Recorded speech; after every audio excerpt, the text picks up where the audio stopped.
over 6 decades of his career as a cartoonist, Rasipuram Krishnaswami Iyer Laxman established himself as one of India's best political cartoonists. His column "You Said It," tucked away in the corner of a daily paper, became a regular piece to look forward to every morning for most of India. I could not have my morning tea without seeing Laxman's "You Said It" cartoon in the Times. इतनी habit हो गई उसकी. It was impossible not to smile first thing in the morning when you saw that pocket cartoon, because it reflected exactly what you and I felt. So what is the secret of this man who kept the entire nation enthralled day after day for 60 years with his art? It came naturally to me. There is no sort of conscious effort. Thinking 6 hours, 7 hours, and whole day it comes. About traffic jam, about economics, about budget, and political events, foreign affairs, one after another it comes. Like his common man R.K. Laxman too is a man of few words, and for him it is his work that triggers a canvas of emotions. Ladies and gentlemen, please give a standing ovation to R.K. Laxman. When CNN awarded him the Lifetime Achievement Award in 2008, an emotional Laxman couldn't hold back. I could say a small thing, that this journey towards today's event for me started when I was 5 years old. The man who sketched the political, social and economic evolution of India had a humble beginning. His first drawings were in the walls, doors and floors of his home and school. I started sketching at the age of 5. Fortunately, my parents didn't interfere with me. I went on sketching from the market square, people walking, cows crossing the road, and vegetable sellers selling their vegetable. All this I sketched when I was very young. And I became quite professional in my sketches. After school, Laxman applied for admission to the JJ School of Arts in Mumbai, but his samples of art were returned stating this: Lacked the kind of talent to qualify for enrollment in our institution as a student. Many years later, he was invited as a chief guest to the same institution in Mumbai. And it's in Mumbai where he also found the right platform for his cartoons, a job with the Times of India edition, the illustrated weekly. He was to draw illustrations, comic strips and other assignments for the magazine, since the newspaper already had a political cartoonist. But Laxman wasn't sufficiently challenged. He wanted to do political cartooning. In a quote to a print interview earlier, he said, I felt my intellectual capacity was getting atrophied and I was losing the sharp satirical perspective and eye for absurdity that forms the soul of a political cartoonist.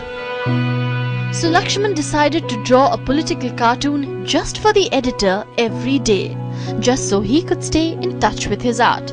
And finally, one day, the editor published his cartoon. Laxman's work was outstanding from day one. I remember seeing him in the illustrated weekly in the 50s, and I was greatly impressed and inspired by his work. And when I discovered that he was only in his 20s, I was absolutely dumbstruck. I said, "My God, look at this man! He's a genius." While Laxman was brilliant at his work, he was also a strict self-disciplinarian. There was one difficulty. He didn't mind if he came and disturbed me when I was in the throes of writing. But when he was drawing and if I peeped in, he would say, later. And during these early days, Laxman began mapping the idiosyncrasies of the nation aptly.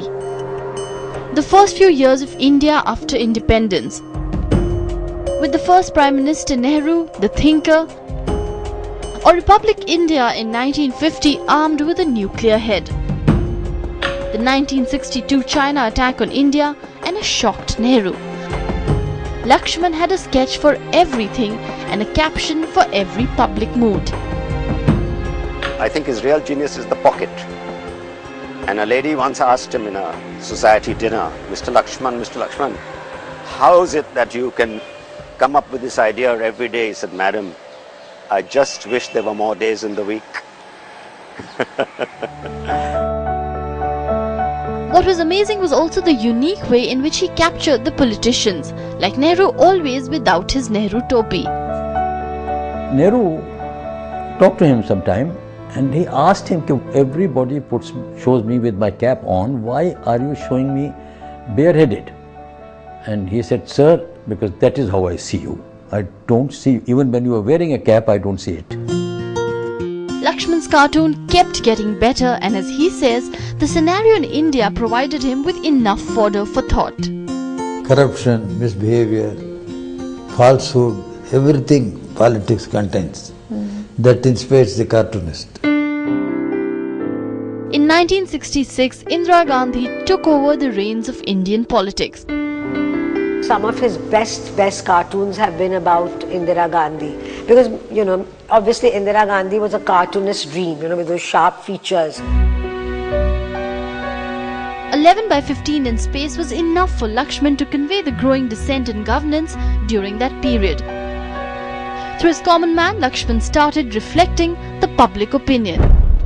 But soon public opinion was restrained.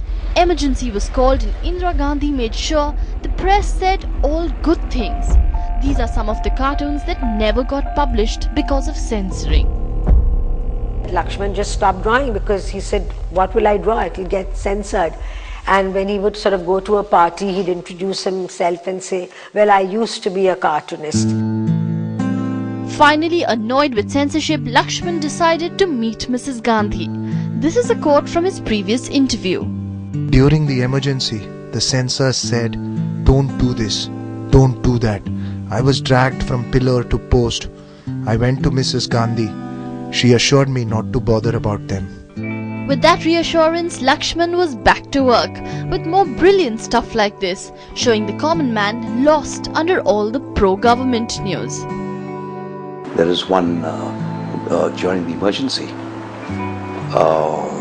when you had Indira Gandhi taking Sanjay Gandhi in a pram. That really summed up the situation at that time better than anything else. And not just Indira Gandhi, there was another person that got Laxman's pen rolling on paper. The man who became India's first non-Congress Prime Minister. Malgudi Desai. Because he was always making statements which people should not drink, people should not go to bed late, smoke and all that nonsense inspired me. Things which is not the business of the politician to change the character of people. While his cartoons spun well on the ideologies of Morarji Desai, they also successfully brought out the downfall of the Morarji Desai-led Janata Party government, which ultimately paved the way for a once again victorious Indira Gandhi. Laxman continued graphing Indira's rise and fall, but when Indira Gandhi was assassinated and Rajiv Gandhi took over, Laxman was faced with a grave threat to his cartooning. For a short while, I was afraid that Rajiv Gandhi would bring some sort of a change in our political life. He was young, smart, with a scientific mind. He spoke of the future with such conviction, it frightened me. But did Rajiv change the face of India? In the years to come, what inspired Laxman's cartooning?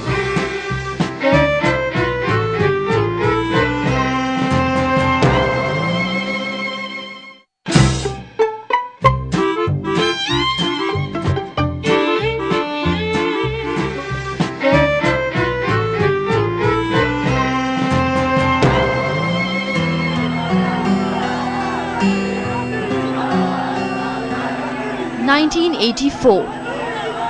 Rajiv Gandhi was the new Prime Minister of India and spoke of taking the country into the 21st century and bringing 75% of India above the poverty line. But Laxman managed to capture the essence of Rajiv and caricatured Rajiv Gandhi too. Legend has it that every time Rajiv Gandhi would be approached with a problem, his stereotype answer would be, "I'll look into the matter." And Laxman got that too.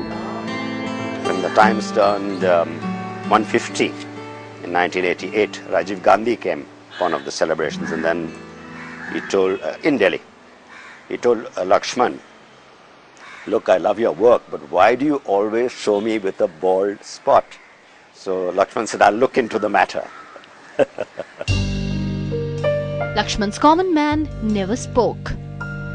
If he is a common man, he will always be a spectator, not start talking.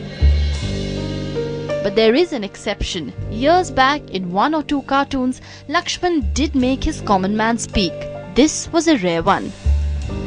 Another rare one is this, where Laxman makes an appearance in his own cartoon along with the common man. Ask him if he is the common man and he thinks and says, I suppose I am. Common man or not, Laxman, many say, was very moody and tough to handle.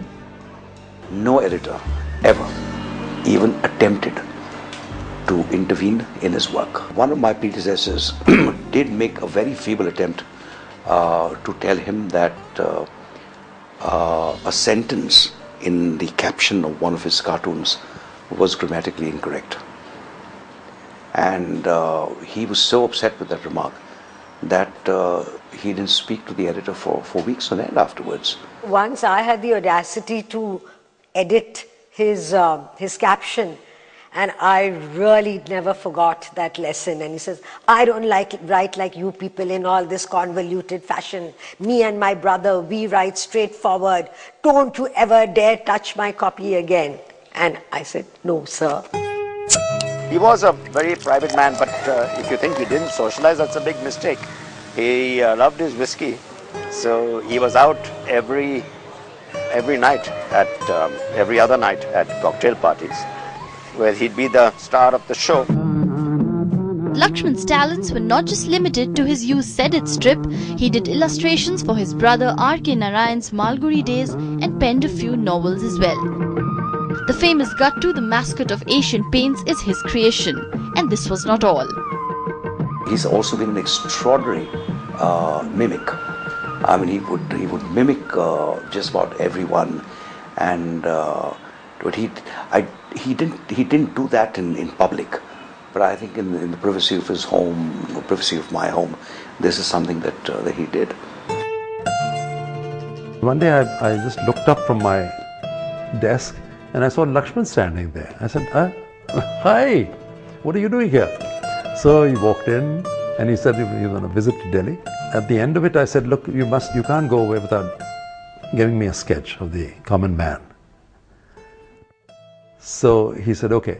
So he sat down and he did a sketch of the common man, especially for me. But here's the common man reading the Hindustan Times and and saying, "But you must read the Times of India."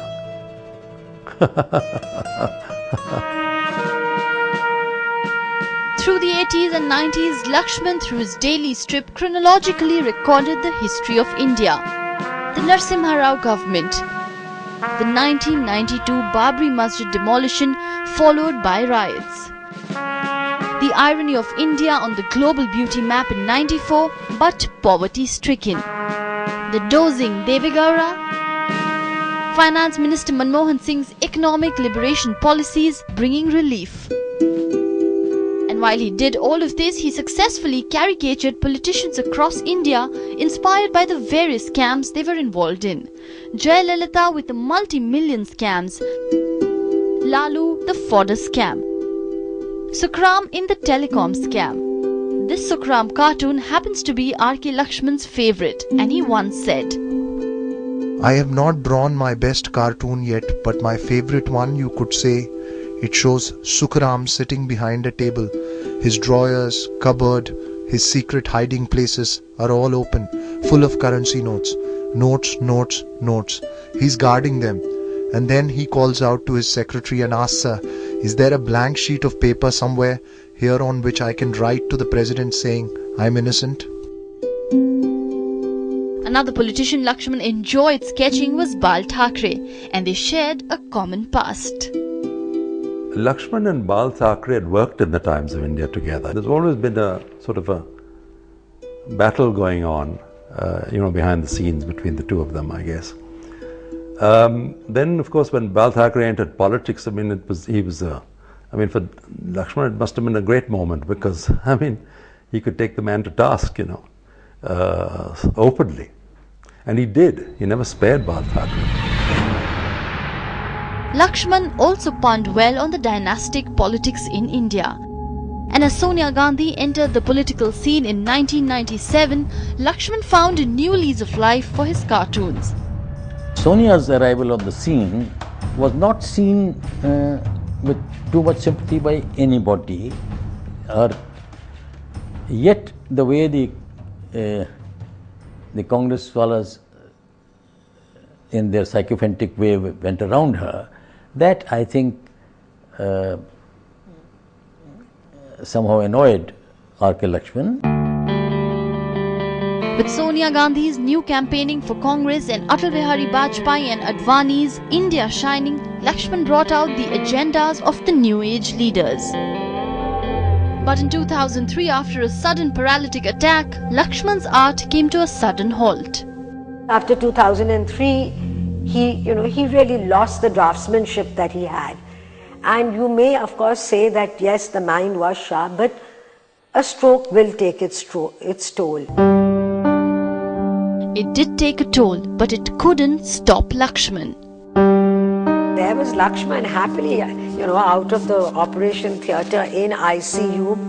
Minute he gets some degree of consciousness, he says, I want a pen and paper. He's that kind of guy. Post the stroke, 80-year-old Laxman began working from home. With all his physical disabilities, R.K. Laxman never lost the mental sharpness and continued to give us enough reason to smile through what he does best, his cartoons. Talent like R.K. Laxman comes once in a lifetime. I think he has done India, modern India, ancient India, India dishonest, India corrupt, India efficient. There can be only one R.K. Laxman, not two. I just am a human being and like to continue to be so.